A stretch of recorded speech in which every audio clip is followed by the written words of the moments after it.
Welcome to the 18th episode of Speaking of Poetry. I'm Rennie McQuilkin, publisher of Antrim House Books, whose authors are featured on this series. I'm here today with John Stanizzi in his home in Coventry, Connecticut, and I'm awfully happy to be here. There is no poet whose work I admire more than John's. He has a wonderful ability to join the visceral to the cerebral, the earthy to the lyrical, an ability which audiences all over have appreciated for many years, including those who tune into Garrison Keillor's Writer's Almanac, where John has appeared more than once. He is the author of 4 poetry collections, the last 2 being very recent. And about one of those recent books, Dance Against the Wall, Steve Strait has said, "These poems are inviting, deceptively casual, even when formal. At the heart of this book is family, both blood and extended, and few poets explore it so well, so honestly. Here, the family includes all of the natural world as well, in descriptions and stories whose exquisite details not only capture, but enlarge. The poems collected here beg to be reread, to be savored." John Stanizzi has twice been nominated for a Pushcart Prize. I believe he was the 1998 Poet of the Year. His work has appeared in many journals. He's read throughout Connecticut at R.J. Julia Booksellers and at the Arts Cafe in Mystic, where he read with Gerald Stern. In 2011 and 2012, he presented lectures and led discussions as part of the Hillstead Museum's Song and Garden Poetry Festival. He was a judge for the Connecticut Poetry Out Loud competition and the 2011 Connecticut Book Award for Poetry. In short, John is one of the most active poets in the whole of New England. He teaches English at Manchester Community College and at Bacon Academy, where he also directed the theater program for 15 years. Welcome to Speaking of Poetry, John L. Stanizzi. Oh, it's so nice to be here, and thank you for, thanks for coming way out here. When people talk about Coventry, they always talk about it being way out there. We feel right at home. So thank you very much. I thought what I would do is start with some poems that feel warm to me, warm weather pieces. We're surrounded by snow. It's going to be sort of a lousy afternoon weather-wise, so we'll do some warm poems to begin with. This is called Tree Frog, and actually I wrote this right on the deck, which is behind me here. Tree Frog. Though there were no trees near me at all, you were right there, inhabiting a hot sheet of billowing night air. Your glass song, sporadic and sure, an unambiguous sketch of the very sound you intended, a replicated warble whose source I needed to find, to see, without comprehending, of course, the mechanics of that primal chime. So I lay belly down on the deck and tried to be still and listen. I was shocked to a start by your appearance. You were motionless enough to be imaginary, black eyes in a small gray lump, stiller than stone, there in the pool's blue light at the water's edge. And with your mouth closed, the bagpipe of your throat filled, your whole body vibrated, and little veins, tattoos of tiny rivers, flowed on the globe of your throat as you repeated the same simple song over and over again, so perfect that its sameness was its beauty. And that is more than enough, I said to myself. That is more than enough. More than enough. We'll stay with warmish poems. This piece is called Fawn. This little guy right up the road here, he came out of the woods and sort of began following my car and making little squawking noises at me as if he wanted to get into the car with me. And I was amazed at how casual he was. And so I started Fawn with an epigraph from Elizabeth Bishop's poem, The Pink Dog. Elizabeth says, A depilated dog would not look well. Dress up, and dance at carnival. This is called fawn. In the carnival of lights and shadows at dawn, a small, bony dog stands in the road. Elizabeth's dog, watching me curiously from the center line, so I slow for her, and then I see the dabs of softened white. Her right ear twitches, a wary, cautious twitch, and she lopes into the woods, leaving me with a sense of joy at seeing this tiny fawn. But just as I am about to leave, I hear her squawk and see her just behind the scrub at the side of the road where she is watching me, her wise and fearful eyes too big for her. "What are you doing?" I say, "and where is your mother?"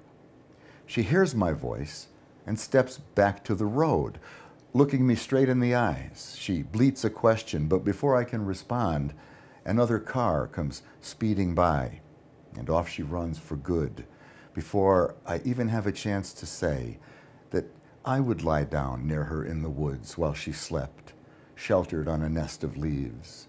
And when her mother returned, then I would go, having kept her safe from the likes of me.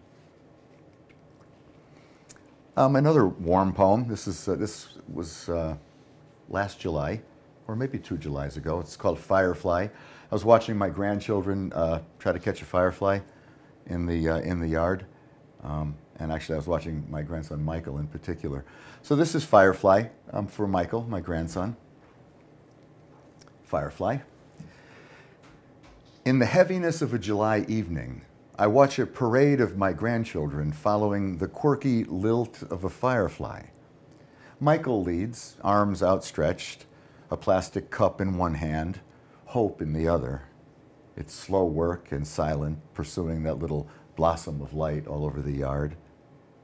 Right in front of him, between cup and palm, it vanishes into darkness and catches fire again, just out of reach, over his head. And I feel utterly his urge to capture that tiny bolt of light, the thrill of not knowing when it will vanish, where it will reappear, and will he ever hold it for a moment, up close, to marvel at the tiny creature that finds its way just as Michael does, guided by the light of its own little body.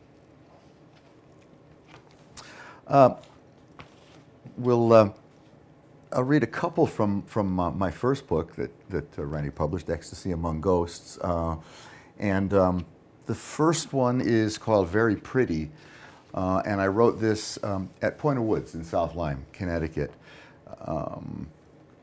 My wife Carol's mom was very ill at the time, and but we managed to get her to the beach. And this is a poem about the moments around getting her to leave the cottage. It's called Very Pretty. Point of Woods, South Lyme, August 1999, for Catherine Cockling. So early in the morning, and yet too hot for her to walk even a step or two, we sit her in a plastic lawn chair, secure her with a bed sheet, huge and cool around her frail body. And Ma, elegant and 70 pounds, waits with apprehension to be lifted to the top of 47 steep and crooked steps, to the landing that overlooks the cottage roof where a gull sleeps, and below that, a sail on jeweled green water. At the top, with the sun impatient for 97, we stand with her a moment, and she looks out on the bay. Very pretty, she says, very pretty. And I think of those words as sweetest memory, the very moment she is speaking them. And one called Cardinals, which I wrote for my wife, Carol. Cardinals for Carol.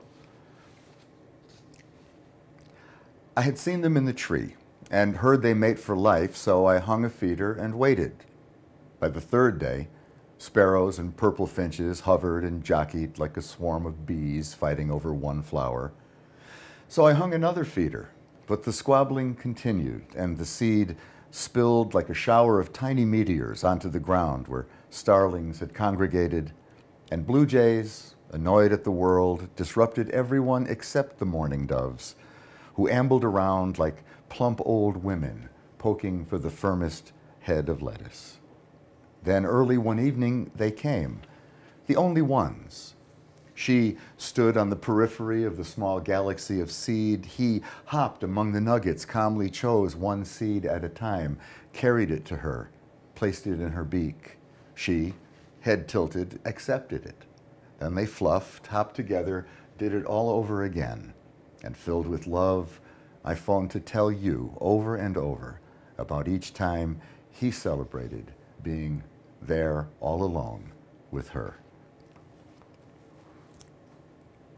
Rennie mentioned my fourth book. It's a book called After the Bell, and it's written about the challenges and the joys and the surprises of teaching high school kids. And so I thought I would read one poem from After the Bell. The poem is called S-Plan, and this happened at Bacon Academy in Colchester on Halloween, 2001. We got to the school that morning, and there was, before the kids got there was a bomb scare. Someone had fashioned a fake bomb and put it onto the loading dock in the back. And so as the kids were arriving in the buses, we had to relocate them to another school, 800 high school kids to the elementary school down the street. So S-Plan is the safety plan. When we go into a lockdown, it's what we're supposed to do. So I quote from that in the poem. And I mentioned some things about the way we handled war in the 50s and the 60s as well. So this is S-Plan, Bacon Academy, Colchester, Connecticut, October 31st, 2001. 1. Shortly after 9/11, a boy who had been stealing pickup trucks from a local dealership and hiding them in the woods so he could sell them later, decided to fashion a fake bomb and place it on the loading dock outside the cafeteria on Halloween morning. We, of course, were all still emotionally threadbare and sent into a frazzle. The first order of the morning was to stop the buses before they got into the parking lot and not let the kids into the school. As each top-heavy yellow clunker pulled its plume of blue smoke into the drive, we stopped it and tried to explain what was going on without freaking out the vampires, witches, monsters, and ghouls. 12 buses, each filled with high school kids, all being someone else for the day. We sent the buses to the elementary school, where all 800 ghosts and goblins would hang out in the tiny gym until the danger had passed. Take a moment here to imagine that. 2. I thought of my own youth, different time, same fear, the old days of duck and cover, air raid horn baying at the spring sky, and all of us either balled up under our desks or standing boy, girl against the cool, painted cinder block walls in the shadowy hallways of St. Mary's, the perfume of lilacs in the breeze that breathed there. Or before me, in England, the shelters and underground tubes, railway arches, subways, and my Auntie Elsie staring in dread at the ceiling in the shelter in her cellar. And later, after the Russians did their bomb and Yuri Gagarin swirled around in our sky, General Foods and General Mills sold dried war rations, and the nuclear protection suit was a hot item. Wall Streeters even claimed that the bomb shelter business would gross billions in the coming years, if there were any. And every day the radio sizzled warnings that a shoddy homemade shelter would get you broiled to a crisp or squeezed like a grapefruit. As in American neighborhoods, people built wine cellars, or else the contractors worked under cover of the night. I cried into our couch for 14 days straight in 1962, and I didn't even really know why, beyond the fact that all the adults seemed quiet and scared, and I understood the word annihilation and saw over and over again the documentary where the house gets blown away sideways by a speeding cloud of nuclear winter. But the bomb never fell, even though everyone, including me, kept fear in their hearts and spent years practicing for the end. 3, and it's the same now. When the kids returned to the school later that morning, we tried to resume a typical Halloween in a typical American high school. The kids dressed to kill, the sugar high higher because they were back on familiar ground. But the party didn't last long. Soon, a voice filled with urgency squawked over the perpetual loudspeaker that we needed to immediately go into the S plan. Ignore all fire alarms and bells. Students in the hallway should run to the nearest classroom. Teachers, lock your classroom door. Do not let anyone in. If students ask to be let in, do not let them in. Direct them to the office. Do not let them in. Cover the windows with the black paper that you've put aside for this occasion. Huddle all your students into the corner, away from the windows and doors. Do not use the school phone or your cell phone. Stay there until you receive instructions. And we did. For 2 hours. Me and the bum, the Ninja Turtle, the Queen of Hearts, fear in the eyes behind the masks, fear in the tears of the ballerina.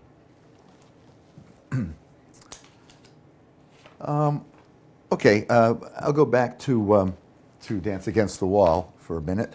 For a couple of poems that are really about early childhood memories.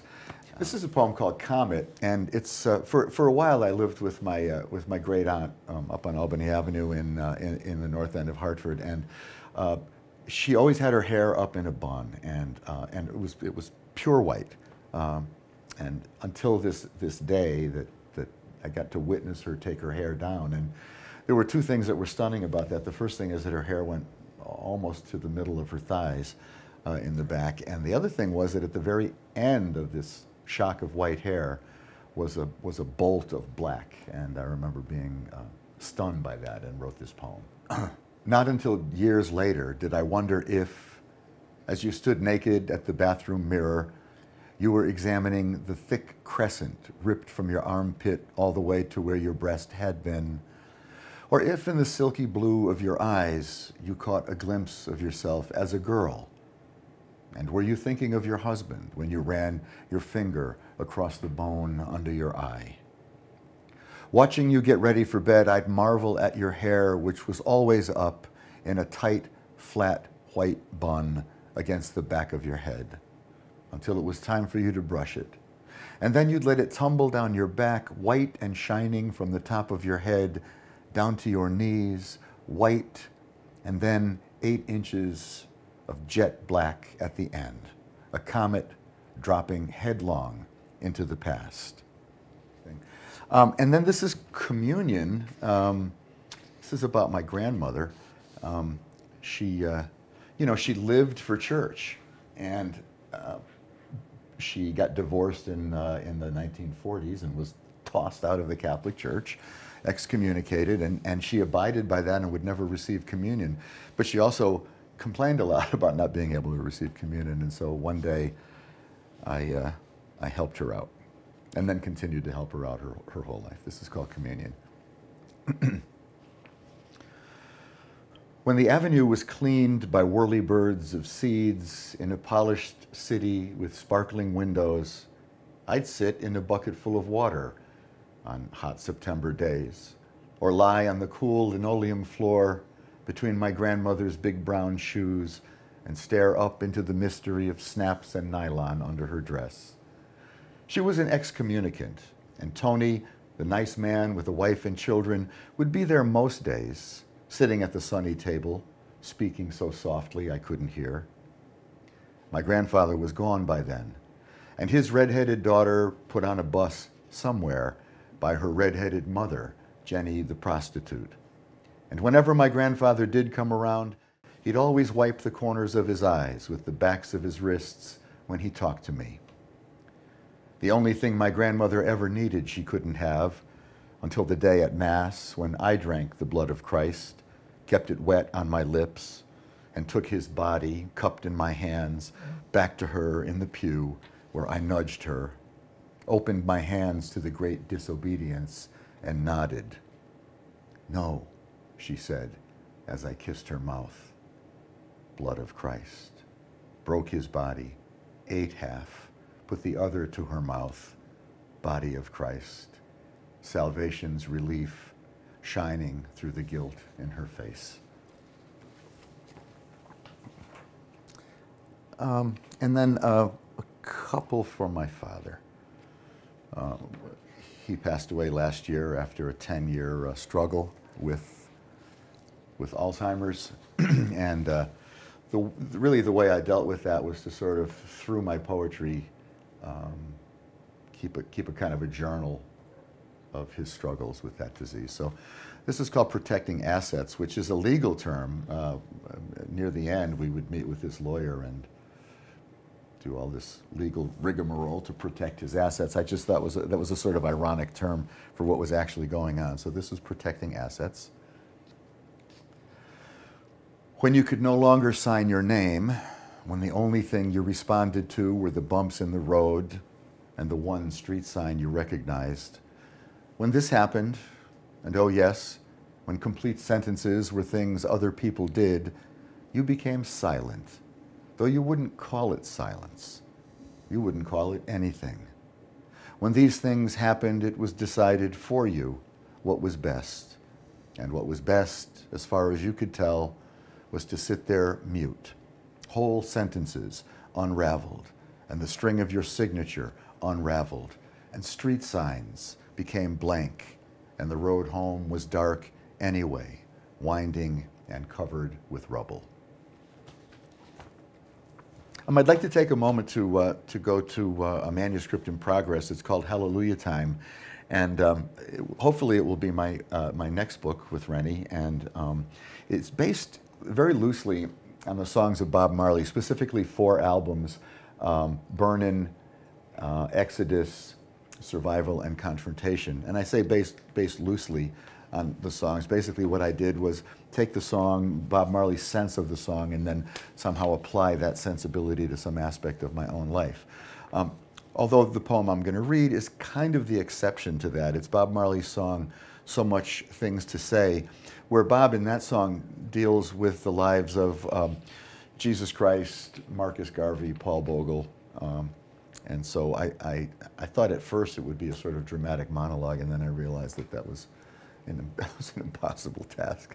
So this is So Much Things to Say, and it starts with an epigraph from Bob Marley from the song So Much Things to Say, but I'll never forget the way they crucified Jesus Christ. 1. I thought I'd write a dramatic monologue where I'd profess to comprehend this league of men who dared to stare injustice down. One by one, I'd take their voices on and posture as if I had some great insight into the crushing discrimination they would fight. As if I could feel even dimly what Christ had witnessed when the Roman soldiers diced for his humble robe because it was clean, after the miracles, the denial, and that scene in Gethsemane when, full of doubt, he asked about the chances of getting out of this human mess he was entangled in. But the question was rhetorical. And when the nails were driven through his hands, he must have been so disappointed in the trust that was betrayed that he'd never show his face again. He'd leave them wondering, this foolish race of human beings who seemed to take in hate the way they breathe. And Marcus Garvey's fate was also driven within divine intent. One God, one aim, one destiny, he'd chant. But in East St. Louis, the riots would unwind, one of the bloodiest outrages against mankind, and the Black Star Line would sail into the gale of bigotry that howled its vile wail of rage and guns. George Tyler's one-man raid nearly succeeded, but Marcus was not waylaid. Like Bob so many years later, he wouldn't be stopped by bullets, those exclamation points that ached. And out of the ghetto of Stony Gut, St. Thomas, Paul Bogle would emerge when the promise of slavery's death was manifest in taxes and injustices bludgeoned the people, brutal axes pounding on Morant Bay, though Governor Eyre would claim that there was no reason for their ire. They had no right to speak. And so they marched to the courthouse at the Bay and charged the local powers with racism and oppression, hot machetes, sticks, and their mission. But the custos called on their volunteer militia. Shots were fired, fires were set, These comitia raged until the revolution died in flogging, flames, and gunfire. They were mired in the bloody venom of violence and ignorancy that ended in death and the ire controversy. So what is there that I can possibly say, who never rose to greatness from St. Anne's Bay, or bled upon a low tow on a hill, or after being throttled with a thill was hung in the burned out court, a spectacle, a lesson in truth that is despicable. These are blessed lives, lives ineffable. And then I'll finish with one for my dad, a short one. It's called DLROW, for my father. The first test they gave him is to see if he could spell world backwards, which he can easily. Such demeaning, useless exercises at Yale, Mecca of miracles, where she is sure they'll give him a pill one day to reverse it all and bring him back. But for now, no matter the day of the week, his birth date, the season, the one thing he knows for sure is that the world is backwards, and it will be that way from now on. Thank you very much. Thank you, Rennie. And thank you, John. Thank you very much. Thank you so much. The chiming in of your voice has been like the frog song on the patio right out here. More than enough. More than enough. Thank you so much. You've given us a communion much like the one that you gave your Aunt Teresa, and we're much the richer for it. Thank you. And I want to thank Ken Picard and Karen Handeville, who make this program possible. Just to remind you that if you'd like to learn more about John and see more of his poetry, go to the Antrim House website, antrimhousebooks.com. Goodbye for now until we meet again for the next installment of Speaking of Poetry.